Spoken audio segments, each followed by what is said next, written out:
Hello students, this is Surbhi Tiwari and you are watching your favourite educational channel magnet brains, जहां पर हम आपको देते हैं 100% फ्री क्वालिटी एजुकेशन। यहां पर आपको सब्सक्रिप्शन के लिए नहीं कहा जाता।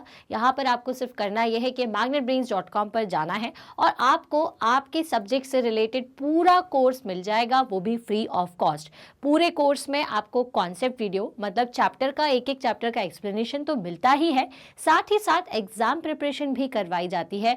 और एग्जाम प्रिपरेशन के साथ साथ आप के लिए बहुत सारे ऐसी सीरीज़ आपके लिए लाई जाती है मैग्नेट ब्रेन्स पर, ताकि आप अपनी पर्सनालिटी को भी एनहांस कर सकें और आप नए नए नॉलेज को भी गेन कर सकें। क्लियर है? तो भाई इसलिए मैग्नेट ब्रेन्स से जुड़े रहिए। हम स्टार्ट करने जा रहे हैं क्लास 6 साइंस को, लेकिन साइंस की शुरुआत करें उससे पहले ज़रूरी है कि मैं आपको आपके बाकी के टीचर्स से मिलवा दूँ जो कि आपको मैथ्स, हिंदी, इंग्लिश, सोशल पढ़ाते हैं। इन सबका साथ हमारे लिए बहुत ज़रूरी है, तभी हम हमारे 6th क्लास में बहुत अच्छे नंबरों से पास हो पाएंगे, या फिर मैं कहूं कि हम होंगे कामयाब। इसी अच्छी सी बात से अब हम शुरुआत कर देते हैं हमारे नेक्स्ट टॉपिक की। तो नेक्स्ट टॉपिक क्या है? ट्रांसपेरेंसी। मैंने आपको लास्ट क्लास में बताई थी कुछ प्रॉपर्टीज ऑफ मटेरियल, जिनमें से हमने क्या क्या देखा था कि कोई मटेरियल सॉल्युबल है या नॉन सॉल्युबल है, उसकी हार्डनेस कैसे चेक की जाती है। क्लियर है? तो बहुत सारी प्रॉपर्टीज़ हमने हमारे लास्ट वीडियो में पढ़ी कि मटेरियल की ये सारी प्रॉपर्टीज़ होती हैं।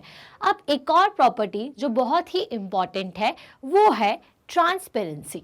ठीक है? कौन सी प्रॉपर्टी है? ट्रांसपेरेंसी। ट्रांसपेरेंट का मतलब तो समझते ही होंगे आप। ट्रांसपेरेंट मतलब क्या होता है?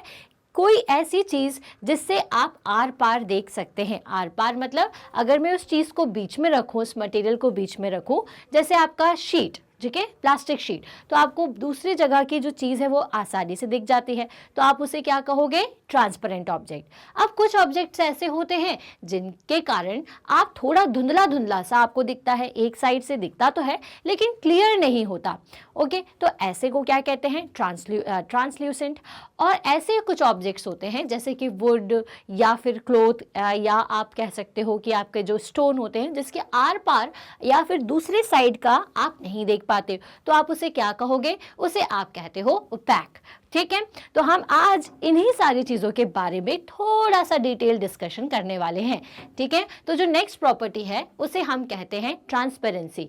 अब सारे ऑब्जेक्ट्स जो है, कुछ ऑब्जेक्ट ज़्यादा हार्डनेस अच्छी होती है, किसी ऑब्जेक्ट्स की जो प्रॉपर्टी होती है वो उसे सॉल्युबल बनाती है, कुछ ऑब्जेक्ट्स इनसॉल्युबल होते हैं, कुछ ऐसे ऑब्जेक्ट्स होते हैं जो कि आपके बहुत ज़्यादा कैसे होते हैं भाई? हार्ड होते हैं और रफ होते हैं, सरफेस उनकी रफ होती है, लस्ट्रेस होती है।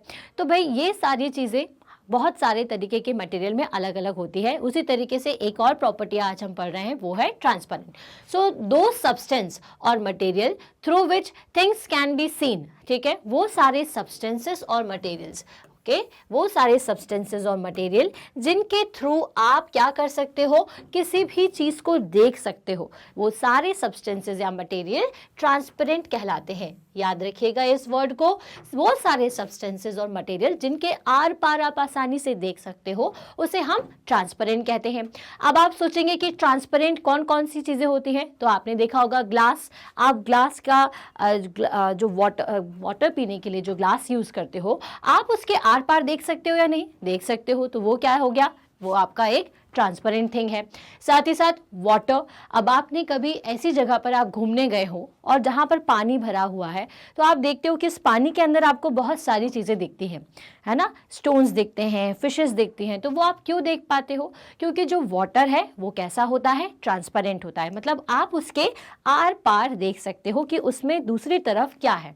इसी तरीके से एयर, क्योंकि आपको तो पता ही है कि हमारे चारों तरफ क्या है? एटमॉस्फेयर है।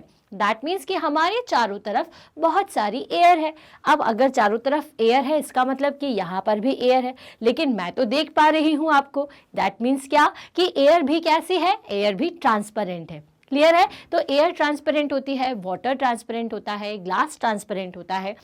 ओके? और कुछ प्लास्टिक्स ऐसे होते हैं, सारे प्लास्टिक्स नहीं, कुछ ऐसे प्लास्टिक्स होते हैं, है ना, जो कि ट्रांसपेरेंट मटेरियल के बने होते हैं। तो इस ट्रांसपेरेंट का मतलब समझ गए, वो सारे सब्सटेंसेस और ऑब्जेक्ट्स जिनके आर पार, through which things can be seen, जिनके आर पार आप चीज़ों को देख सको, जिससे आप चीज़ों को देख सकते हो, उसे आप क्या कहोगे? उसे आप ट्रांसपेरेंट कहोगे। जिसके एग्जाम्पल्स अभी मैंने आपको बताए, ग्लास, वाटर, एयर और कुछ प्लास्टिक के मटेरियल।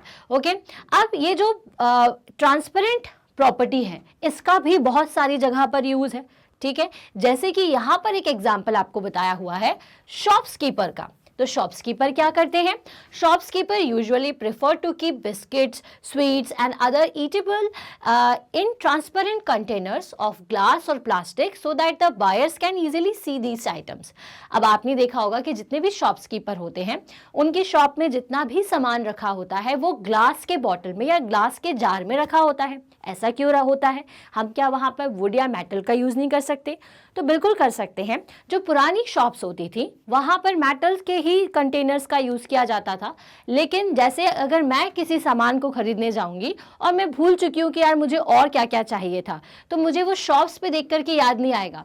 लेकिन अगर कोई ग्लास के कंटेनर में रखा हुआ सामान है, ग्लास के बॉक्स में रखा हुआ सामान है, तो मुझे आसानी से दिख जाएगा कि अरे हाँ ये चीज़ वो मुझे चाहिए थी, हाँ मुझे शुगर भी लेना था, हाँ मुझे ये वाली जो पर्ल्स है ये भी चाहिए थी, क्योंकि वो ट्रांसपेरेंट है। उसी तरीके से सबसे ज़्यादा वो लोग चॉकलेट्स, बिस्किट्स रखते हैं ताकि हम लोग जाएँ तो हम लोग तुरंत देखें कि हाँ ये वाली चॉकलेट दे दीजिए, ये वाला बिस्किट दे दीजिए।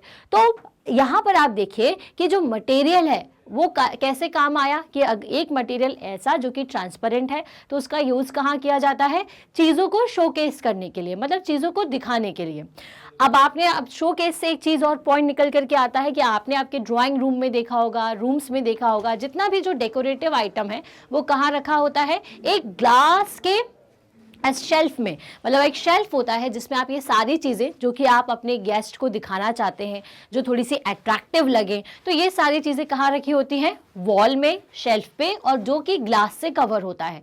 ठीक, क्योंकि ग्लास का ही क्यों यूज़ करते हैं? क्योंकि वो ट्रांसपेरेंट होता है, जिससे आप आसानी से देख सकते हो। ठीक है, तो भाई पहली, अब ये जो प्रॉपर्टी हम देख रहे हैं उसका पहला एग्जांपल हमने देखा ट्रांसपेरेंट का। अब इसके बाद अपन ट्रांसल्यूसेंट चलेंगे, बट अभी अपन एक थोड़ा सा ट्रांसपेरेंट को और डिस्कस करते हैं। अब जैसे कि आप ये फिगर देख पा रहे हो, तो मैंने आपको 3 चीज़ें बताई कि जो ट्रांसपेरेंट चीज़ें होती हैं उसे तो अपन ट्रांसपेरेंट कहते हैं। कुछ ऐसी चीज़ें होती है जिनसे आपको थोड़ा धुंधला धुंधला सा दिखाई देता है, उसे आप ट्रांसल्यूसेंट कहते हो, है ना। याद रखिएगा, यहाँ पर मैं लिखती जा रही हूँ नीचे की तरफ ट्रांसपेरेंट। तो ट्रांसपेरेंट का क्या मतलब होता है? जिससे आप बिल्कुल साफ साफ देख सकते हो। ठीक है, ये जैसे कि ये ट्रांसपेरेंट है ना। अब आपको क्या करना है भाई? तो आप मेरे इस साइंस सब्जेक्ट के लिए एक छोटी सी पतली सी नोटबुक लीजिए, और अब से हम क्या करेंगे कि हर चैप्टर के जो इम्पॉर्टेंट टफ वर्ड्स हैं उनको लिखना चालू कर देंगे। ठीक है, तो अब आगे हम इस चीज़ को कंटिन्यू करेंगे। पहले अगर हम नहीं भी कर पाए हैं तो अब आपको पहले के जो भी टफ टॉपिक्स आपको लगते हैं या जो टफ स्पेलिंग्स लगती हैं, टफ नेम्स लगते हैं, उनको लिखते जाइए, जो इंपॉर्टेंट नेम्स हैं। तो आज आपको जो पहला वर्ड लिखना है उस नोटबुक में, वो लिख लीजिए आप ट्रांसपेरेंट। ठीक है, तो ट्रांसपेरेंट क्या होता है? इसकी डेफिनेशन मैंने यहाँ लिखी हुई है। ट्रांसपेरेंट का मतलब होता है दो सब्सटेंस और material through which things can be seen are called transparent. Clear है? तो अब इसमें ट्रांसपेरेंट क्या है? ये जो बच्चा 3 चीजों से देख रहा है, उसमें इसे सारी चीजें एक जगह से दूसरी जगह दिखाई दे रही है। ठीक है, दैट मीन्स कि ये ट्रांसपेरेंट है। अब यहाँ देखिए कि इसका फेस थोड़ा सा दिख रहा है लेकिन क्लियर नहीं दिख रहा है, तो ये क्या कहलाएगा? ये कहलाएगा ट्रांसल्यूसेंट, और ये कहलाएगा ओपैक। पर अभी आप इसको नोट डाउन ना करें, आप सिर्फ ट्रांसपेरेंट को नोट डाउन करें, क्योंकि अभी अपन ने ट्रांसपेरेंट के कॉन्सेप्ट को समझा है। ठीक है, अब ये ओपैक कौन सी चीज होती है? ट्रांसल्यूसेंट क्या होता है? तो ये साफ साफ आपको दिख रहा है। ये क्या है? यहाँ पे मैं लिख देती हूं, ट्रांसल्यूसेंट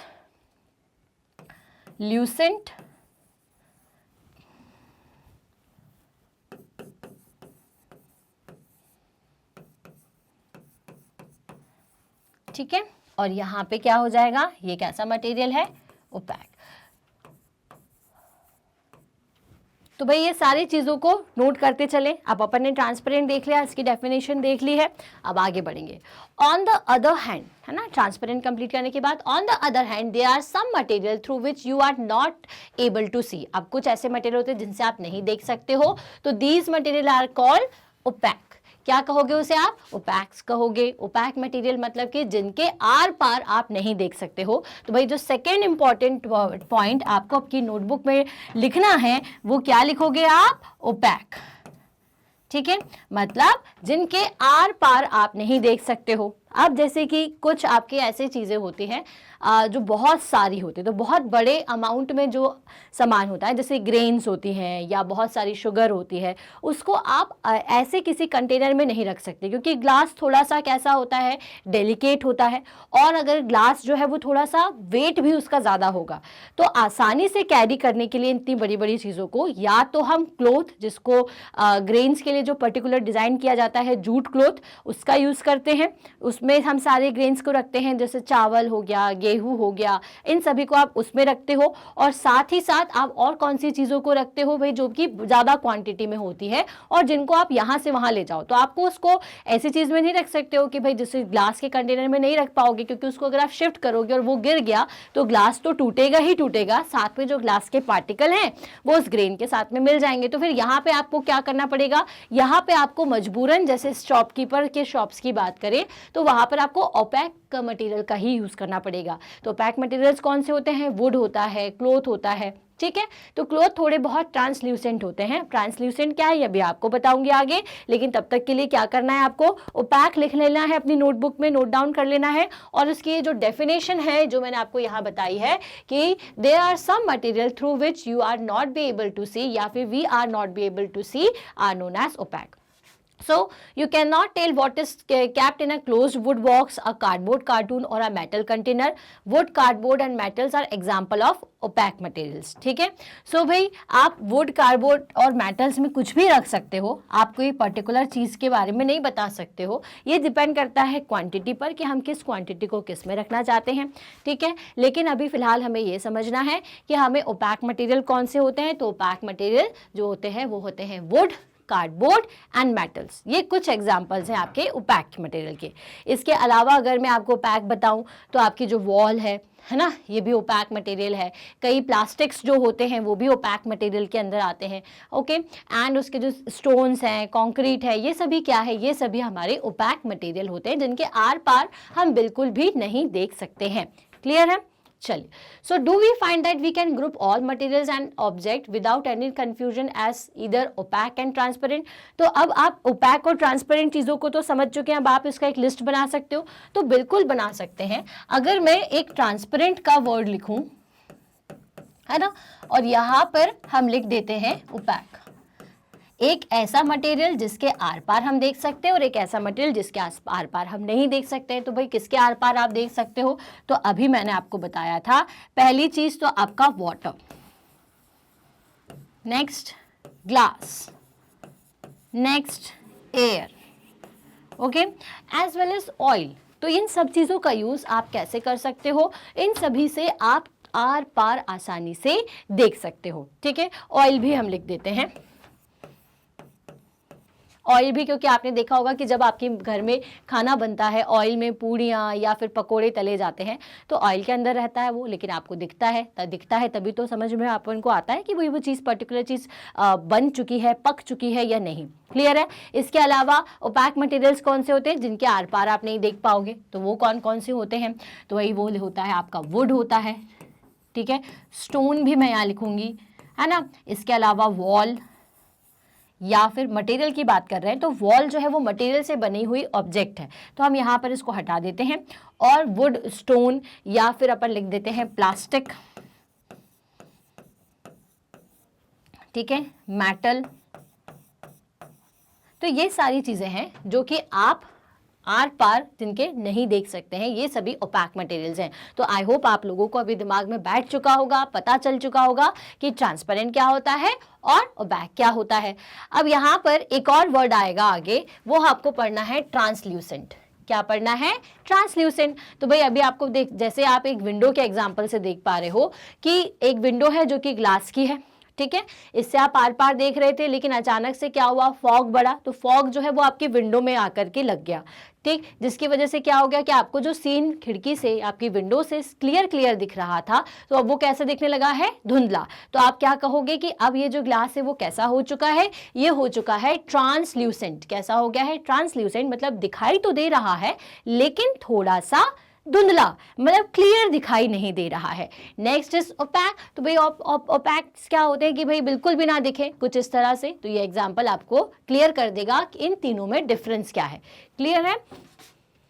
नेक्स्ट आगे बढ़ेंगे एक्टिविटी 6 पर। अब इस एक्टिविटी 6 के थ्रू आपको ओपैक के बारे में, और ओपैक और ट्रांसपेरेंट और ट्रांसल्यूसेंट के बारे में बहुत अच्छे से क्लियर हो जाएगा। आपको एक्टिविटी के लिए क्या करना है, एक शीट ऑफ पेपर लेना है और look through it towards a lighted bulb. अब आपको लाइटेड बल्ब की तरफ इसको रख करके देखना है। Make a note of your observation now.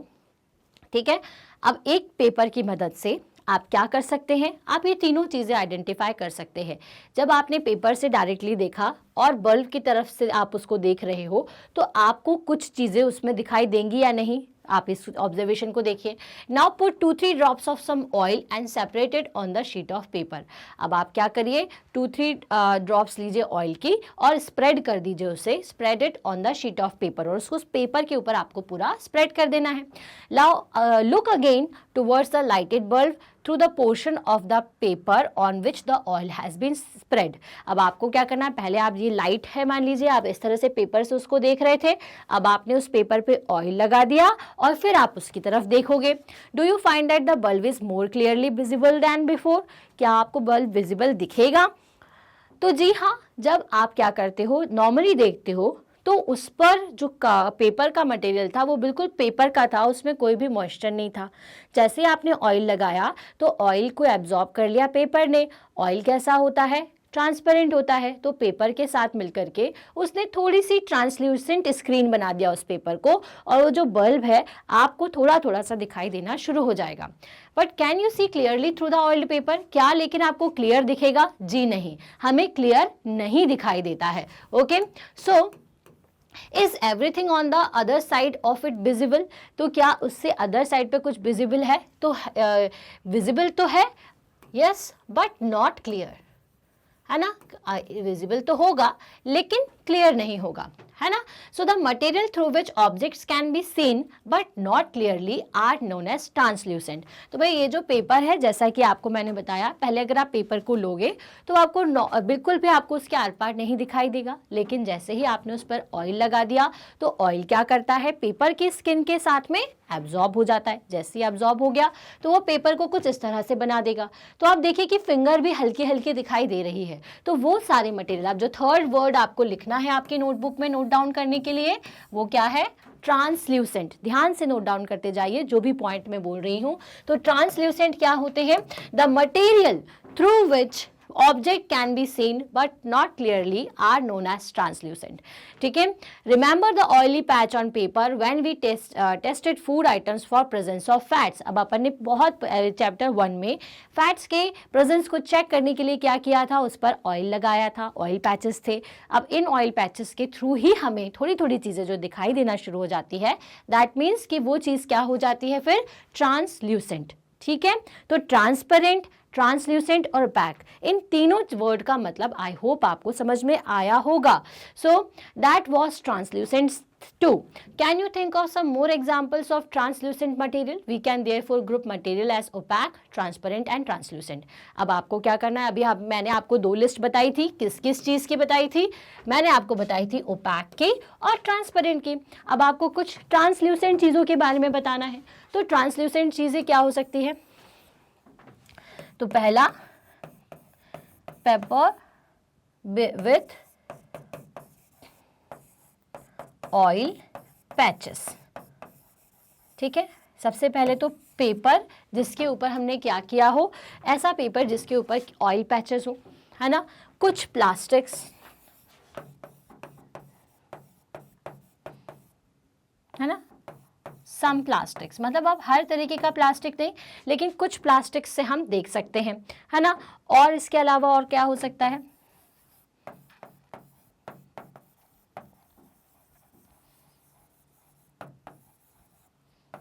Cloth material, ठीक है। तो ये सभी क्या होते हैं, आपके ट्रांसल्यूसेंट होते हैं, मतलब कि इनके थ्रू हमें थोड़ा बहुत दिखाई देता है, लेकिन कैसा, धुंधला धुंधला, नॉट क्लियर। ओके, सो पहली suggested covering the glass of torch with your palm at a dark place, switch on the torch and observe the other side of the palm. अब आपको क्या करना है कि भाई आपका टॉर्च यहाँ पर रखना है और आपको देखना है कि क्या आपको इसमें आर पार दिखाई देता है। तो भाई ऐसा नहीं होता है, क्योंकि हमारा जो हैंड है वो ओपैक है, हमारे आर पार कोई चीज़ नहीं जाती है। She want to know whether the palm of your hand is opaque, transparent और ट्रांसल्यूसेंट। अब आपकी पाम कैसी होगी, ओपैक होगी, ट्रांसपेरेंट होगी या ट्रांसल्यूसेंट। तो भाई ऑब्वियस सी बात है, अगर मैं यहाँ पर टॉर्च को रख देती हूँ तो क्या मुझे इस साइड पे टॉर्च दिखना शुरू हो जाएगी, इस साइड से रोशनी आना शुरू हो जाएगी, है ना। एक तरीका ये भी है ट्रांसपेरेंट चीज़ों को देखने का या ट्रांसल्यूसेंट चीज़ों को देखने का, कि अगर आपने कोई एक ऐसा चीज़ यहाँ रखा है जिससे कि आपको लाइट मिल रही है, तो अगर मैं यहाँ लाइट रखूँगी तो क्या दूसरे साइड से लाइट दिखेगी, नहीं दिखेगी। तो इसका मतलब हमारा हैंड क्या है, हमारा हैंड जो है वो पैक है। क्योंकि अगर अपन ट्रांसपेरेंट होते तो मान लीजिए कि मेरे यहाँ पर आ रही है लाइट, तो वो मेरे पीछे से निकलनी चाहिए थी। अगर मैं ट्रांसपेरेंट या फिर ट्रांसल्यूसेंट होती तो क्या होता, थोड़ी लाइट आती, ट्रांसपेरेंट होती तो पूरा दिखता।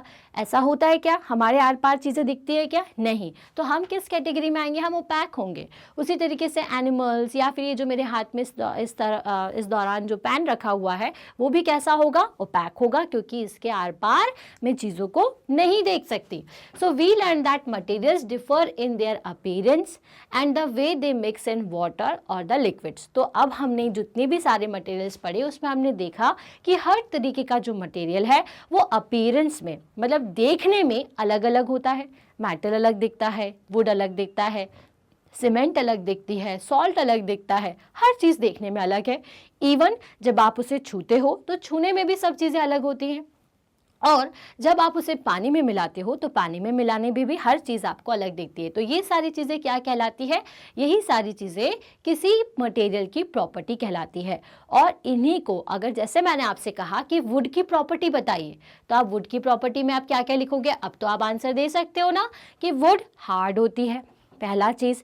दूसरी चीज़, उसका सरफेस कैसा होता है, क्या शाइनी होता है या नहीं होता, तो आप बोलोगे कि जी नहीं, शाइनी नहीं होता, नॉन डस्टर्स होता है। देन इसके बाद आप क्या बताओगे कि क्या ये सॉफ्ट है, ये सॉफ्ट नहीं होता। देन उसके बाद ये सॉल्युबल नहीं है। तीसरी चीज़, ये ट्रांसपेरेंट नहीं है। तो ये आपको अब समझ में आ जाएगा कि मटेरियल की प्रॉपर्टीज़ कैसे बताएं। अब आप जैसे ही प्रॉपर्टी बता दोगे तो आप उसके एप्लीकेशन कर सकते हो कि भाई अगर ये ट्रांसपेरेंट नहीं है, थोड़ा हार्ड है, तो मैं इसका यूज़ फर्नीचर में ज़रूर कर सकती हूँ, ठीक है। उसी तरीके से मैं इसका यूज़ फ्लोर बनाने में कर सकती हूँ, क्योंकि ट्रांसपेरेंट नहीं और हार्ड है, तो मतलब कि स्ट्रेंथ उसमें अच्छी है। समझ में आई बात। इसी तरीके से जब हम प्लास्टिक को बताओगे तो प्लास्टिक को क्या बताओगे आप कि थोड़ा हार्ड होता है, वुड से और स्टोन्स मेटल से कम होता है। नेक्स्ट चीज़, कभी कभी ट्रांसल्यूसेंट होते हैं और कभी कभी ओपैक भी हो सकता है। क्वालिटी पर डिपेंड करेगा किस तरीके का प्लास्टिक आपने बनाया है। इसके अलावा ये सॉल्युबल, ये भी पानी में नहीं है। तो अब आपके दिमाग में एक बात आएगी कि क्योंकि प्लास्टिक जो है वो पानी में सॉल्युबल नहीं है, तो मैं क्या कर सकती हूँ, मैं चेयर्स जब बनाऊंगी या स्टेडियम चेयर बनाती हूँ तो मैं वहाँ पे प्लास्टिक का यूज़ कर सकती हूँ, क्योंकि अगर कभी रेन हुई, बारिश आई, तो फिर उस कंडीशन में ये जो चेयर है वो तो वैसे की वैसी रहेगी। अब समझ में आया कि हम क्यों प्रॉपर्टीज़ पढ़ रहे हैं, ताकि हमें हर ऑब्जेक्ट के बारे में समझ में आए कि वो कैसा है और उसके हिसाब से हम उसे अलग अलग एप्लीकेशंस में यूज़ कर सके, ठीक है। सो सब कुछ चीज़ें ऐसी होती हैं जो कि आपके पानी में जैसे फ्लोट करेंगी और कुछ सिंक इन वाटर और may be transparent, opaque and translucent. So okay, so material can be grouped on the basis of similarities और डिफरेंस इन देयर प्रॉपर्टीज। तो मटेरियल को आप कैसे ग्रुप कर सकते हो, कैसे ग्रुप में डिवाइड कर सकते हो, कुछ मटेरियल की कुछ सिमिलैरिटीज के साथ और कुछ उनकी कैसे डिफरेंसेस के साथ, ठीक है। So why do we need to group material? In everyday life we often group material for our convenience. तो अब ये materials की sorting करना क्यों ज़रूरी है, क्यों हमने उनको ग्रुप किया हुआ है। ग्रुप करने का मतलब क्या होता है, कुछ चीज़ें जो कि हार्ड है आप उनको लिख दोगे, कुछ चीज़ें जो ट्रांसल्यूसेंट है उनको अलग लिखोगे। तो इससे क्या होगा, इससे आपको आसानी होती है उनको यूज़ करने में, जैसा मैंने आपको बताया, अगर आपको सबकी प्रॉपर्टी पता है, सबकी प्रॉपर्टी के अकॉर्डिंग आप सब मटेरियल को सॉर्ट कर दे रहे हो, अलग अलग रख दे रहे हो, तो आपको क्या समझ में आएगा, उनका एप्लीकेशन आपको जल्दी समझ में आ जाएगा.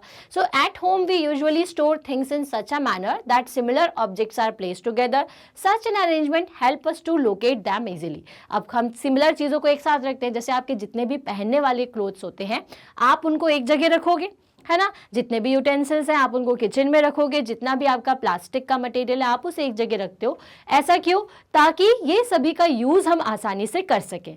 मेटल के जितने भी बर्तन हैं आप उनका आसानी से यूज़ कर सको, क्लोथ से जितने भी एक साथ हैं तो क्यों रखते हैं आप? ताकि आपको जब ज़रूरत पड़े आप उन चीज़ों को आसानी से यूज़ करो. इसी तरीके से अगर हमने ऑब्जेक्ट्स की सॉर्टिंग कर दी है अकॉर्डिंग टू देयर प्रॉपर्टी, तो हमें उनसे जो भी बनाना होगा या उनका जहाँ भी यूज़ करना होगा वो आसानी से हम कर पाते हैं. Okay, so such an arrangement help us to locate them easily. And similarly, a grocer usually keeps all the type of biscuits at one corner of his shop and all soaps at another, while grain and pulses are stored at some other places. जैसे अपन अगर shopkeeper की बात करें, किसी grocery shop की बात करें, तो वहाँ पर आप क्या देखते हो कि एक जैसी चीज़ें सब अलग है. जैसे कि इन्होंने यहाँ पर एग्जाम्पल में आपको यहाँ पर लिखा हुआ है, बिस्किट्स एक जगह पर रखे होते हैं, सारा आपका ग्रेन और पल्सेस एक जगह रखा होता है, सोप्स एक जगह रखे होते हैं. तो इससे क्या होता है कि हमें भी आसानी होती है कि बिस्किट्स इतने यहाँ पर रखे, हाँ हाँ नहीं ये वाला चाहिए. उसी तरीके से अगर आप सोप की बात करोगे तो ये वाला सोप नहीं, ये वाला चाहिए. तो ऐसा क्यों किया जाता है? तो क्योंकि आपने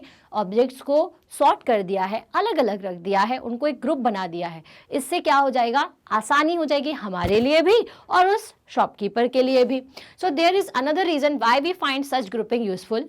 dividing material in groups make it convenient to study their properties and also observe any patterns in these properties. Well, इसी के साथ हमें एक चीज़ और समझ में आती है कि अगर अपन मेटल्स को या जितने भी ऑब्जेक्ट्स हैं अगर आप उनको ग्रुप कर दोगे तो क्या होगा, हमें ये उनकी प्रॉपर्टीज़ के बारे में स्टडी करना आसान हो जाएगा और साथ ही साथ हम उनके जो प्रॉपर्टीज़ के पैटर्न हैं उनको भी समझ पाएंगे कि कोई चीज़ कैसी है, हार्ड है, सॉफ्ट है, ट्रांसपेरेंट है या नहीं है.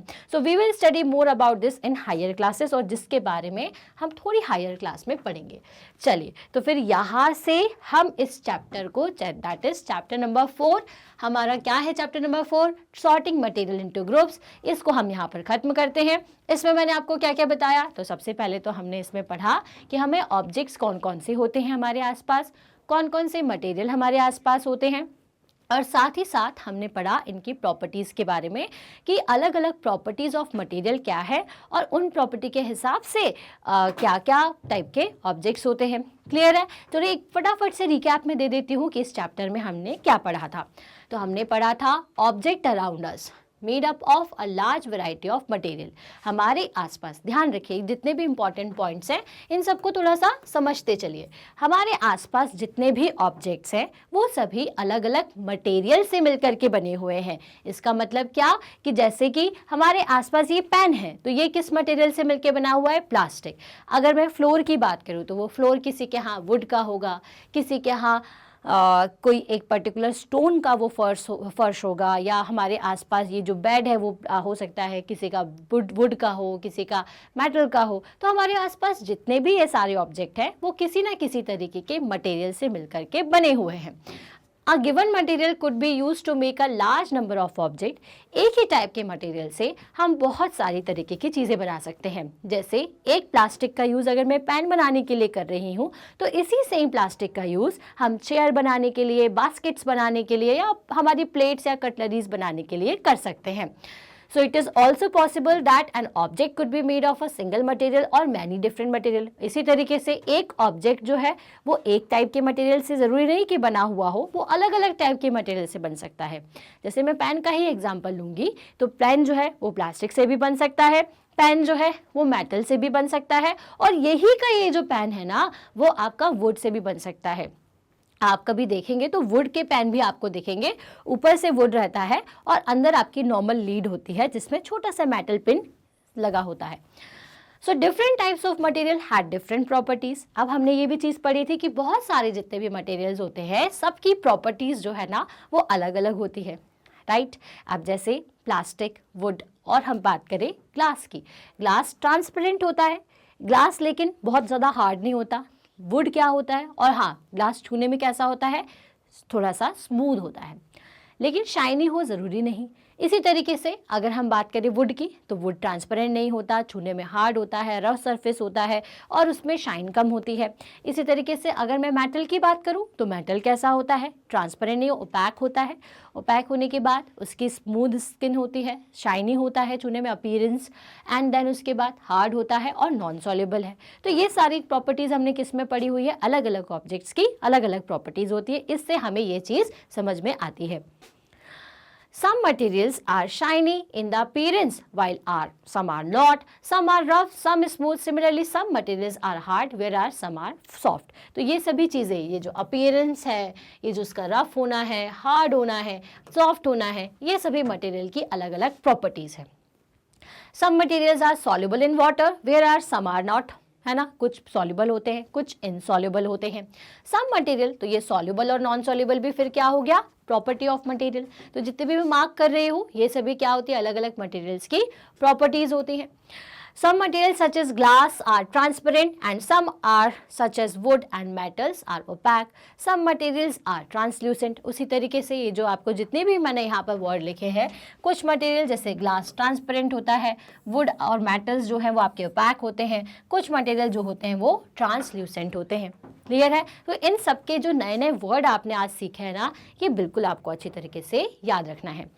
So materials are grouped together on the basis of similarities and difference in their property। अब मटेरियल्स को आप ग्रुप करते हो, जैसे हमने एक्टिविटी 1 में पढ़ा, एक्टिविटी 2 में हमने बहुत सारे टेबल्स बनाए हुए थे। मटेरियल को आपने सॉर्ट किया था, वुड के बने हुए मटेरियल अलग, प्लास्टिक के बने हुए मटेरियल अलग। अब फिर उसके बाद आपने मटेरियल लिखा और उनसे बनने वाली चीज़ों को लिख दिया। ठीक है, तो मतलब कि आप क्या कर सकते हो, मटेरियल्स के अकॉर्डिंग हम अलग अलग ग्रुप बना सकते हैं। Things are group together for convenience and to study their properties. अब जितनी भी चीज़ों को आपने यहाँ पर ग्रुप किया हुआ है, इसलिए किया था ताकि आप उसकी प्रॉपर्टीज़ को अच्छी तरीके से समझ सकें। क्लियर है? तो यहाँ से हम चैप्टर 4 को करते हैं ख़त्म। आई होप आपको ये चैप्टर 4 जो है वो बहुत छोटा चैप्टर था, आपको समझ में आया होगा, आपको प्रॉपर्टीज़ याद रहेंगी मटेरियल्स की। अब हम हमारे नेक्स्ट वीडियो में इसका NCERT सॉल्यूशन कर लेंगे, तो आपको और सारी चीज़ें क्लियर हो जाएंगी। तो मैंने इस चैप्टर 4 के सारे टॉपिक्स कवर किए हुए हैं, जो कि आपको अलग अलग वीडियोस में मिल जाएंगे। ठीक है, क्योंकि ताकि आपके लिए बहुत बोरिंग ना हो कोई टॉपिक, या बहुत लंबा ना लगे आपको, आप थके ना, तो हमने छोटे छोटे टुकड़ों में अलग अलग वीडियो बनाए हुए हैं। वो वीडियो आपको कहाँ से मिलेंगे, तो आपको मिल जाएंगे मैग्नेट ब्रेन्स पर। आपको जाना है magnetbrain.com पर, जा कर के आपको सेलेक्ट करना है क्लास 6। जैसे ही आप क्लास 6 को सिलेक्ट करते हैं तो एक इस तरह से स्क्रीन ओपन हो जाती है। इस स्क्रीन में आपको अलग अलग फोल्डर दिखेंगे, है ना, ये फोल्डर्स कहलाते हैं। इन फोल्डर में आपको जाना है वॉच नाउ पर, तो watch now by Subbi Tiwari करें। जैसे ही आप इस पर जाते हैं तो कुछ एक और स्क्रीन ओपन होगी, जिसमें नीचे की तरफ यहाँ पर चैप्टर वाइज वीडियोस दिए हुए हैं। तो एक चैप्टर के जितने भी वीडियो हैं, जितने भी टॉपिक्स हैं, सबका अलग वीडियो है। आप उसको देखिए, समझिए, है ना। कैसे देखोगे, जस्ट क्लिक करना है। क्लिक जैसे ही आप कर दोगे तो एक वीडियो ओपन हो जाएगा। आप इस वीडियो को पूरा ज़रूर देखिए, और भाई हमारे YouTube चैनल पर जाकर के इसको लाइक और कमेंट ज़रूर करिए, और हमें इस वीडियो को शेयर करिए अपने सेम क्लास के स्टूडेंट्स के साथ, साथ ही साथ उनके साथ भी जो किसी और क्लास में हैं, क्योंकि हमारे पास है 100% free classes from kindergarten to class 12। 100% free का मतलब यहाँ पर आपको सभी सब्जेक्ट्स के सारे चैप्टर्स जो है सब कुछ फ्री ऑफ कॉस्ट दिया जाता है, फ्री में पढ़ाया जाता है। आपसे सब्सक्रिप्शन के लिए बिल्कुल भी डिमांड नहीं की जाती है। ओके, तो भाई इसीलिए चैनल को सब्सक्राइब ज़रूर करें, ताकि जो भी रिसेंट अपडेट है related to your subject, related to your class, जल्दी से जल्दी आप तक पहुंच जाए। अब हम मिलेंगे हमारे नेक्स्ट वीडियो में, जहां पर हम सॉल्व करेंगे NCERT solution of our chapter 4। तब तक के लिए stay happy, stay healthy. Thank you so much.